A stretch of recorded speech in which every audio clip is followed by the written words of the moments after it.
अगर आपको वास्तव में बुलडोजर चलाना था तो मेरे ठीक सामने जो 4 दुकानें और 1 मकान है उसको क्यों नहीं तोड़ा गया। महानता तो आपकी वो होती, यदि आप किसी को रोजी रोटी नहीं दे सकते तो आप उसका छीनिए भी मत, जो जैसे चल रहा चलने दीजिए। मेरी बात आपके ही माध्यम से पहुंच जाएगी, वो मेरी मदद करेंगे, ये मुझे भली भांति। प्रियंका जी से आपको उम्मीदें हैं? हमको बहुत उम्मीद है। स्मृति ईरानी जी से आपको कितनी? चमन्नी बराबर उम्मीद नहीं है, वो तो अगर हमारे ख्याल से पाएंगी तो खुद ही छीन लेंगे। उनका तो खुद ही इतना बड़ा पेट है कि उनका पेट ही नहीं भरेगा। हम दुकान 20 साल से लगाते थे। कभी इस तरह की व्यवधान पैदा है? नहीं, मायावती जी भले किसी की मदद न करे लेकिन कभी किसी का बुरा भी नहीं चाहती थी। मायावती की भी दौर आया था, नाना पाटेकर ने एक बहुत अच्छा डायलॉग बोला था कि मतलब कि मुझे अभी फांसी होगी, भीड़ लगेगी, लोग आके देखेंगे, मेरी जबान बाहर निकलेगी, 2 मिनट खड़े रहेंगे, अफसोस करेंगे और चले जाएंगे।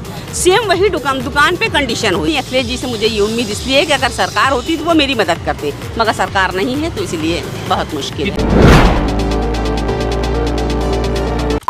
आपकी दुकान पे बुलडोजर क्यों चला? हमारी नहीं है, 7-8 दुकानें थी, सब पे चला है। सामने वाला एक अग्रवाल बंधु और रविंद्र अग्रवाल है, वो 2 लोग हैं। दरअसल वो लोग बहुत पहले के दुकानदार हैं, तो वो उन लोगों को सामने हम लोगों की जितनी दुकानें थी उनसे बड़ा पसंद था, तो वो खुद कई बार प्रयास किए लेकिन नहीं कर पाए।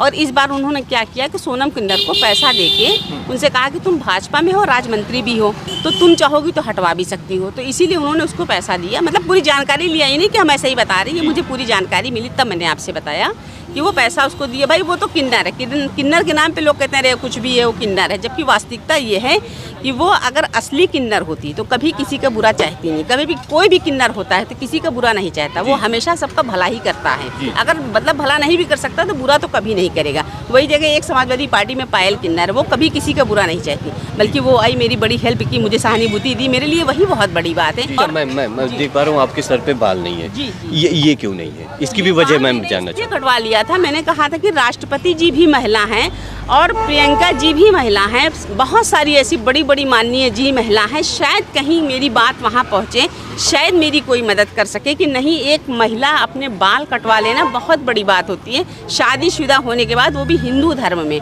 पति के होते किए। लेकिन मुझे किसी ने कुछ नहीं किया, बस जैसे कहते नहीं, पहले एक पिक्चर थी क्रांतिवीर, उसमें एक नाना पाटेकर ने एक बहुत अच्छा डायलॉग बोला था कि मतलब कि मुझे अभी फांसी होगी, भीड़ लगेगी, लोग आके देखेंगे, मेरी जबान बाहर निकलेगी, 2 मिनट खड़े रहेंगे, अफसोस करेंगे और चले जाएंगे।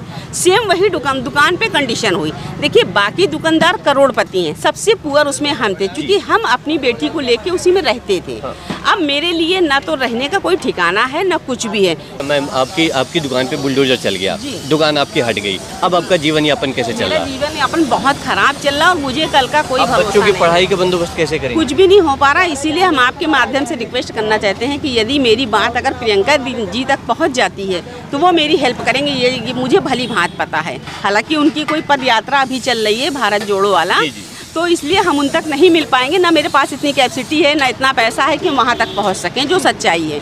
लेकिन अगर हम वहाँ तक मतलब मेरी बात आपके ही माध्यम से पहुँच जाएगी तो वो मेरी मदद करेंगे, ये मुझे भली भांति। प्रियंका जी से आपको उम्मीदें हैं? बहुत उम्मीद है। स्मृति ईरानी जी से आपको कितनी? चमन्नी बराबर उम्मीद नहीं है, वो तो अगर हमारे ख्याल से पाएंगी तो खुद ही छीन लेंगे। उनका तो खुद ही इतना बड़ा पेट है कि उनका पेट ही नहीं भरेगा। महिला होने के नाते मायावती जी से क्या उम्मीद करती है आप? नहीं, उनसे भी कोई उम्मीद नहीं कर सकते, चूँकि हम जात के श्रीवास्तव हैं, उनके यहाँ जात पात बहुत ज़्यादा होता है। मायावती जी? जी हाँ, इसलिए हम उनके यहाँ कुछ ऐसा नहीं है। देखिए, हर पार्टी में जात का होता है, लेकिन कांग्रेस एक ऐसी पार्टी है वो जातवाद बिल्कुल नहीं मानती। उसके यहाँ हर पार्टी मतलब हर जात के लोग हैं उसके यहाँ। ये चीज़ मैंने देखा भी है, महसूस भी किया और सुनते भी चले आ रहे हैं, तो इसलिए मुझे उनसे बहुत उम्मीद है। बाकी मुझे किसी से कोई उम्मीद नहीं है। हाँ, माननीय अखिलेश जी से मुझे ये उम्मीद इसलिए है कि अगर सरकार होती तो वो मेरी मदद करते, मगर सरकार नहीं है तो इसलिए बहुत मुश्किल है। कितने साल से आप दुकान लगा रही थी? हम दुकान 20 साल से लगाते थे। कभी इस तरह की व्यवधान पैदा है? नहीं, मायावती जी भले किसी की मदद न करे लेकिन कभी किसी का बुरा भी नहीं चाहती थी। मायावती की भी दौर आया था और दुकानें कभी नहीं टूटी। आप अपनी दुकान माँ बेटी मिलकर दोनों लोग चलाते? हाँ, हम माँ बेटी मिलकर दोनों लोग चलाते थे प्रेजेंट टाइम में, जो कि बहुत ज़्यादा दिक्कत है।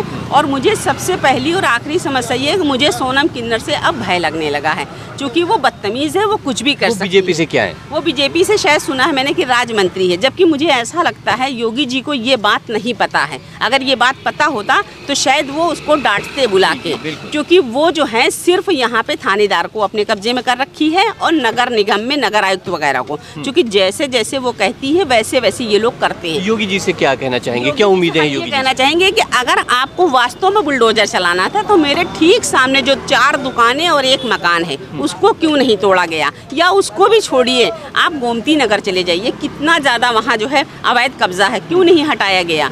और आप दारुल सफा के अंदर चले जाइए, सारे कपड़े की दुकानें हैं, क्या अवैध उनको नहीं दिखता।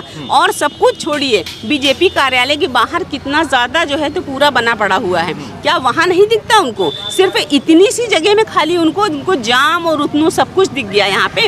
अरे 4 फूल अगर आप लगा के सौंदर्यीकरण करवाओगे, उसमें आपकी महानता नहीं है। महानता तो आपकी वो होती, यदि आप किसी को रोजी रोटी नहीं दे सकते तो आप उसका छीनिए भी मत, जो जैसे चल रहा चलने दीजिए। अगर आपको लगता है कि हाँ ये गलत है तो आप उस पर शुल्क बांध दीजिए, जगह को निर्धारित कर दीजिए कि आप इसमें आपको इतना शुल्क लगेगा, आप हमको देते रहिए और उसके बाद आप अपना काम करिए। हाँ, कुछ गलत काम आपको दिखे तो आप बिल्कुल उसको हटाइए, बिल्कुल उसको ऊपर भेजिए। दूर यहाँ से मैं दिखाने की कोशिश करूँ, जहाँ पर डाला अगर जो आपको दिखाई दे रहा हो, तो वहाँ पर ये कभी दुकान हुआ करती थी, लेकिन दुकानें 3 की तीनों हटा दी गई। तीनों दुकानों पर बुलडोजर चल गया था, लेकिन तब से ये तीनों दुकानदार, या यूँ कहें कि आयुषी इंटरप्राइजेज जो है, इस पे से बहुत ज़्यादा परेशान है। इनके पास रहने खाने के लिए, आज के दिन में इनके पास रहने खाने के लिए भी इंतज़ाम नहीं है।